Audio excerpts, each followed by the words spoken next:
Scream 6, the sequel to 2022's Five Cream, follows survivors Sam and Tara Carpenter as well as Chad and Mindy Meeks Martin to New York as they attend college. And guess what? Ghostface followed them there. And you know what they say, New York, new rules. But can Radio Silence produce another successful film in the Scream franchise? That is what we're here to talk about. Alright, we saw an advanced screening of Scream 6, and we're going to give our brief non-spoiler thoughts on the film, and really just talk about the things we liked, the things we disliked, and whether or not you guys should see this movie. And let's talk about the big change that this movie keeps advertising, and that is New York, new rules. This is the first time that the Ghostface killer wreaks havoc in New York City, and I have to say, this movie utilizes the city to its advantage in such a unique way. Like, as someone who is a New Yorker in DNA, I feel like a lot of times when movies advertise New York, especially when they're not filmed in New York, it doesn't really do the city justice. It doesn't feel like a New York film. It's like Jason Takes Manhattan, for a perfect example, where he's on a boat for the majority of the runtime and he takes Manhattan in the last 8 minutes. This movie felt very New York, and we watched this. Our screening was in the heart of Manhattan, and that amped up the setting and the environment that much more. Some of the set pieces in here are so uniquely fitted to the city that I'm really, really impressed by how well they utilize the atmosphere and the environment. No, definitely. And that's the interesting thing, because this isn't the first time that they've taken a Scream film outside of Woodsboro. Probably the first time they've done so successfully and actually took advantage of it. I'm with you on a lot of that. I like kind of the sweeping shots of it. They had such a variety of locations. It wasn't just in the small sleepy town and like where most kills took place in people's homes. It was, they took, and I think that shows in the trailer. I mean, there's the subway scene. There's the scene, bodega. Yeah. And that scene, it's in the trailer, but still plays out very tensely and it's just very engaging when we watch it. Yes.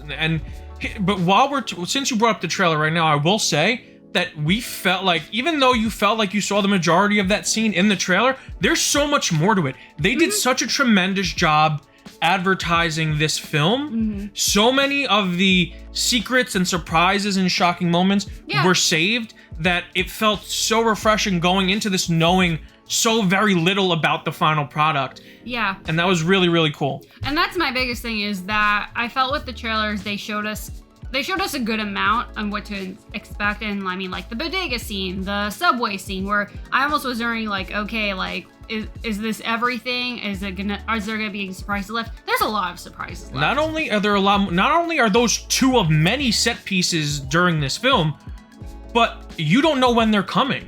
No. Because that's another crazy thing about this film. The chronology of it. The pacing. Oh my God, yes. The pacing is so, that itself feels very New York. It's so breakneck. It's so fast paced. There are moments when I thought the film was slowing down. Yeah. And we're getting into these character moments, and then during the character moment, we're already transitioning into another Ghostface chase sequence. It's so unique and so different for a Scream movie how this film was paced, and I really appreciated it. I was gonna say, and that's the crazy thing, because I think, not that the movie's a long movie at 2 hours and 3 minutes, I think is what they said, and apparently that's the longest Scream film ever. I didn't feel it. I don't know. I was gonna say, like, I don't think I was ever bored. Even like you said, even though there were like maybe the slower character building moments, I was on the edge of my seat, and I think a lot of what benefits it was the suspense, the mystery, the fact that we're not getting the characters yet, but I was engaged in the characters we had and the ghost face that we were dealing with. Yes. It's just the setting and the pacing were utilized so very well by Radio Silence, and this film really definitely feels like an evolution of Five Cream. You know, whereas Five Cream really felt like they were playing it safe. They were parodying, they were giving commentary on requels while also making a requel to the Scream franchise, while also making a tribute to Wes Craven. So their hands were tied in a lot of different directions in terms of Five Cream, and I love Five. This is coming from someone who loves Five Cream. Yeah, I think it's fair to say that what this film is more than Five Cream. Take that what you will from that. It's more unique to, I think, like, because Ready or Not and things that Radio Silence has made. As a fan of the company Radio Silence, I think this feels more in line with how they make films than it following strictly adhering to the rules of a Scream movie while also feeling like a Scream movie at the same time. If that makes sense to you guys, because this is a Scream movie, but it's unlike I think any Scream movie we've had before. It feels unique.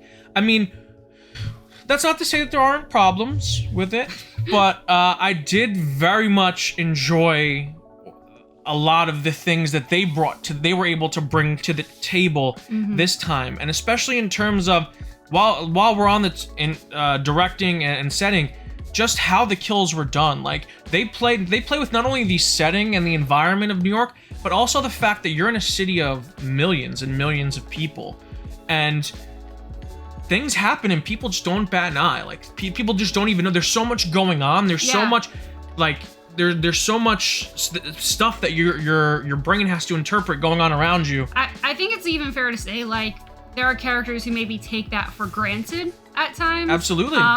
And with not the best results. It's weird because you would imagine that in a suburban area you would feel safer. Like, I mean, you would feel less safe. Like, because you're secluded a lot more, everywhere is silent and creepy, and but this movie really, no one ever felt safe. No person felt safe. No environment felt safe. Every scene I felt, and especially the way that the movie progresses, I was on the edge of my seat more and more as the movie kept going. Right, and again, without getting into spoilers, I kind of feel like they subverted expectations pretty damn quickly. And that, like you said, it feels like a Scream movie. Definitely don't misconstrue what we're saying, but at the same time, it's definitely playing with the tropes. That's a great word, subversion, because this, as a Scream fan, as a diehard Scream fan, I think that they use subversion in an interesting way, because we're expecting subversion almost to the point where modern subversion is just, oh, you want us to do this? We're gonna do the exact 50% opposite of that. Gotcha.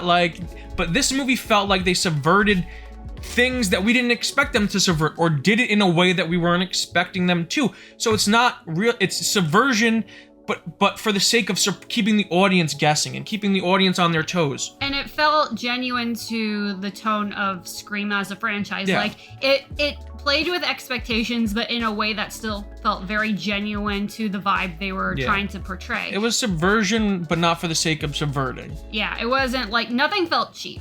No, it all felt earned, and all of the surprises and shocks were very fun and very exciting.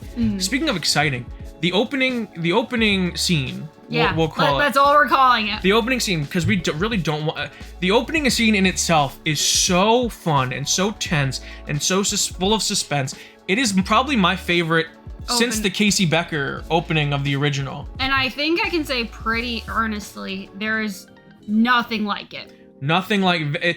That opening really sets the tone for this film. Right. And because you don't know what's going to happen after that. Right. And again, like, it's so different compared to the other ones we've had, but it doesn't, like we were saying, it doesn't feel cheap or unrealistic within the confines of the universe. This feels like something that I'm actually kind of surprised it didn't happen earlier. Yeah, it feels like fans really pushing the Scream property, like attempting to evolve it to the next level. Right. I was about to say, because we did get a subversion even with 5 Cream that I also thought was great. And this, like, I think is even more over the top than that. Scary, tense, fun, unexpected. Yeah. It had me looking at you like, what? Like, I was so, it was so fun and so good. And such an excellent opening to the film. And it really sets the tone and the pace for this film beautifully. Because from that moment on, I was hooked. And they never let up on that gas from that moment, I feel like. Yeah. Because we engaged the story from that first moment. Yeah. Like, from that opening scene, the story essentially is tacked on to that. And it goes from there. And again, like we talked about with pacing, it at no point did even that opening scene feel like they were building too much to something. They built as much as I think they needed to. Yeah. And I will say one of the weaknesses of the film is the plot itself, which on paper, if you really think about it, it's simplistic in nature, but they take this simplicity of it, and the actors, the directors, and the cinematography just enhance it to a point where you're watching something that is completely enhanced from what is just the story itself. I was gonna say, because the other thing that I really appreciated are kind of the themes, because there's always kind of something that kind of relates to kind of something present in just the present culture. And I don't like, this is so tough to not spoil it, but there's always like a good social commentary. I mean, the last one definitely played with one that was very current, and I think this one takes that up an additional notch. And again, I think I like it. I would say, since you're talking about like a slight flaw, I think I like the ideas a little bit more than the execution. Yeah, because I will say this is the first Scream film to actually, I think, downplay the film commentary. Yeah, it exists. It's there. It's there, and it definitely deviates from what we've had before. Yeah, it's not like Scream 4 and Scream and 5 Cream especially. They wear their commentary on their sleeve. It was heavy-handed beyond belief. Heavy-handed, but intentionally heavy-handed. Right, and it played very closely into the Ghostface's motives. Yes, this is you hear the rules and you learn the rules, and the rules make sense, and the rules do make sense in the grand scheme of the movie. But it's interesting because it's really more. I think this is the most story focused Scream movie. I think they just had a really interesting story they wanted to tell, and they told it from beginning to end. Right, and I mean just looking at the posters, there's a ton of characters involved in the story. There's a lot of different plot threads, and it's a lot that you would have to follow, and I think they do overall a very good job with it. Yeah. Speaking of characters and speaking of plot, we would be remiss not to mention, this is the first Scream movie without Neve Campbell. Technically without Neve Campbell and David Arquette, but without Sidney Prescott. And I gotta tell you guys, Sidney's my favorite final girl. I love Sidney. I don't see how she would have fit in this movie at all. Yeah, it's like because here's the thing. It's not like she was at the forefront of the last one, and I think the way she played into 5 Cream, I think, worked very well. But this, especially, again, like we were talking about the setting even, to find a way to integrate into it that felt perfectly natural, I don't know if it would have flowed as seamlessly as they would have liked. To me, even you could, like, they said that they had to do heavy rewrites after Neve wasn't able to come back, but for me, I feel like they would have, if she was in this movie, they would have had to write her in, force a way to feature Sidney in this film, and it would have felt forced. Yeah. And it would not have been as strong of a movie if Sidney was in it. And again, this is coming from someone who loves Sidney Prescott. I love Sidney Prescott.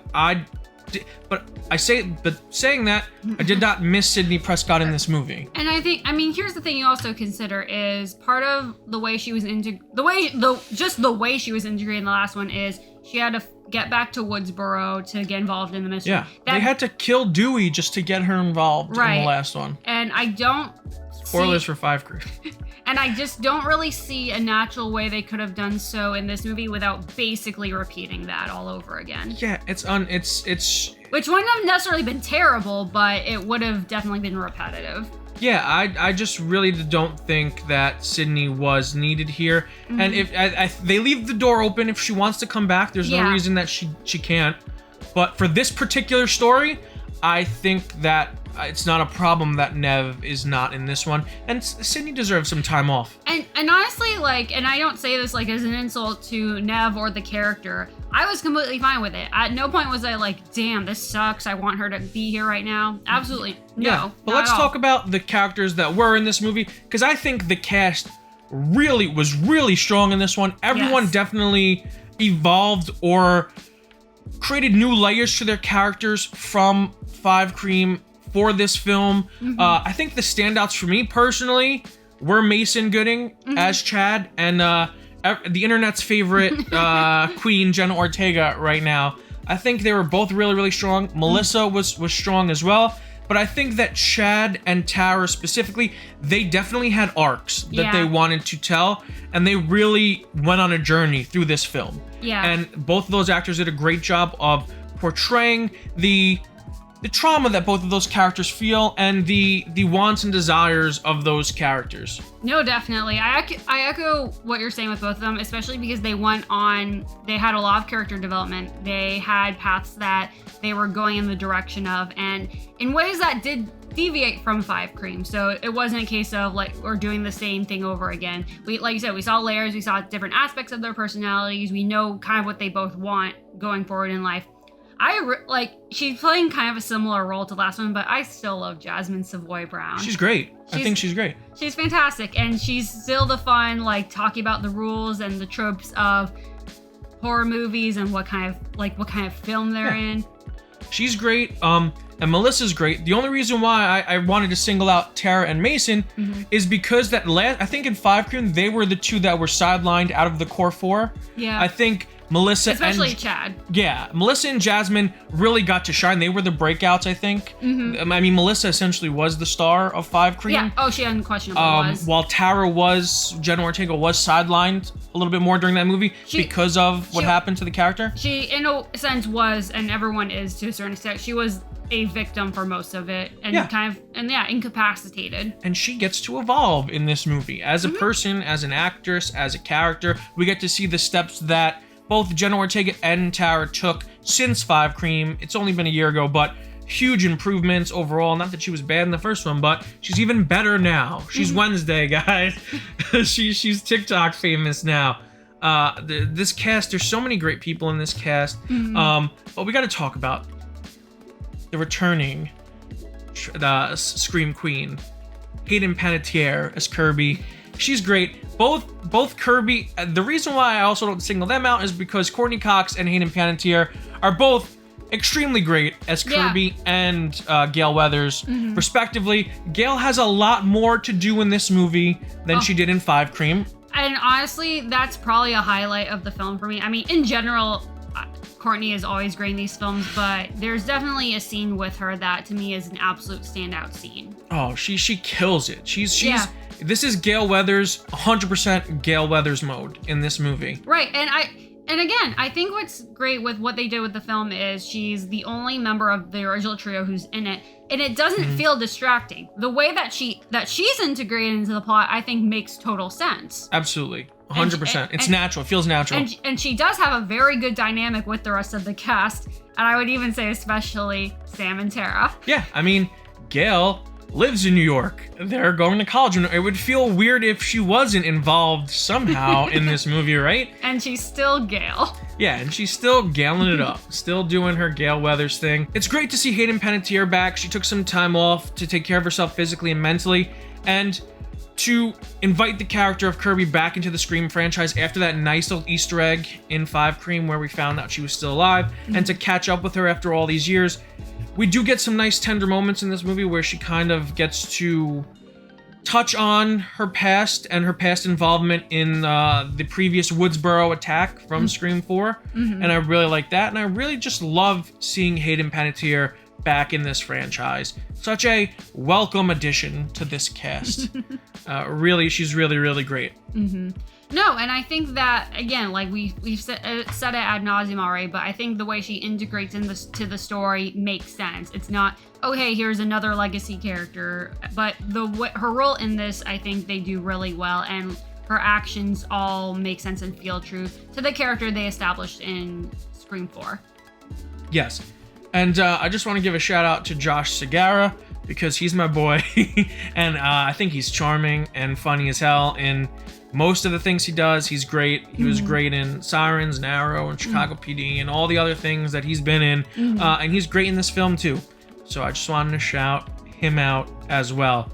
But in terms of just overall horror, I think this film is quite possibly the most tense I've been watching a Scream film, because this is our most vicious Ghostface yet. I know everyone's saying it, and people are thinking we're just like exaggerating. We're just over like absolutely not. Like, what else could they do? Oh, there is other things they could do. This Ghostface is fast, agile. He's not the clumsy, like, oh man, get hit in the head and just like this pratfalls. Yeah, this person who's like, oh, like people do in the movies, let me grab a knife and I'll like kill people. Yeah, I mean, Ghostface, and this is not a spoiler about his age. I'm just saying, Ghostface is not like a Charlie and Jill or a Richie and Amber. He's not like two people who just decided to like grab knives one day and it's like, let's just kill someone. Yeah, he's not some untrained, I don't know, like what I'm incompetent. doing. Yeah. I think the word you used was incompetent before. Yeah. And that was a really good word. This is not an incompetent, bumbling Ghostface. This is a Ghostface that is just out for blood and just looking to get it. Yeah. And the chase sequences are amazing. Yeah. As a lot of people in the Scream franchise love the chase sequences. I would say there are some chase sequences on here that are equivalent to Gale's in Scream 2, at the end of Scream 2. Really good, really tense, really like high octane, high energy, really scary moments in this film. And some that are like genuinely surprising, like not a spoiler, but the way that the chase that leads to the bodega scene was genuinely surprising to me. Because I don't think they've done something quite like that before. And they play with the setting of New York. Yes, very much so. And man, I think, you know what? We better stop talking because we might spoil something in this movie. And you need to just go watch this movie. But let's give our final ratings on this film. Nikki, are you ready? I think so. Okay. What would you rate Scream 6? On what kind of scale? On a scale of 5 MontyVerses. On a scale of 5 stars in the MontyVerse. I thought you were going to say like 5 creams. On a scale of 1 to 5 creams, what would you rate this movie? It's tough because I do love it. It's definitely, I think it's pretty easy to say it's one of the best. I mean, there's only 6. It's definitely probably in my top half. Like, just as my initial impression, it's so tough because, like you said, even though we talk about how they play it safe with 5 cream, I still really like 5 cream. So I would have to say, as of now, I will give it 4 creams out of 5. And I actually view this movie pretty high. I actually have this higher than 5 cream. This and 5 cream do a lot of things very differently in very different ways. I like things that 5 cream does a lot better than Scream 6, but I like things that Scream 6 does a little bit more than I like the things that Scream 5 does. Right. For me, I have to think about it, but I might put this right up there with Scream 1 as my favorite Scream movie. This is going to probably be number 2. Oh, I think those 3 are definitely the top 3. And there's a strong argument for this to be number 1. I could say it's not my argument to make, but I definitely can see someone making it. Yeah, I think there is an argument. I don't know if I'd make it now, but I can't even say that's an exaggeration. But I am going to rate it 4.5 creams out of 5 creams. And that is what I have to say on Scream 6. That's the only downside. There were no creams this time. There was no creams. It was Scream by or Screavium if you're nasty. But that's going to do it for us. If you like this video, give it a huge thumbs up. If you're new to the channel, subscribe and hit the notification bell to stay up to date on all of our latest content. And we will have a Scream spoiler video if you guys want, following our embargo, which is Monday. So after Monday, we are free to talk spoilers. But until then, guys, stay versed.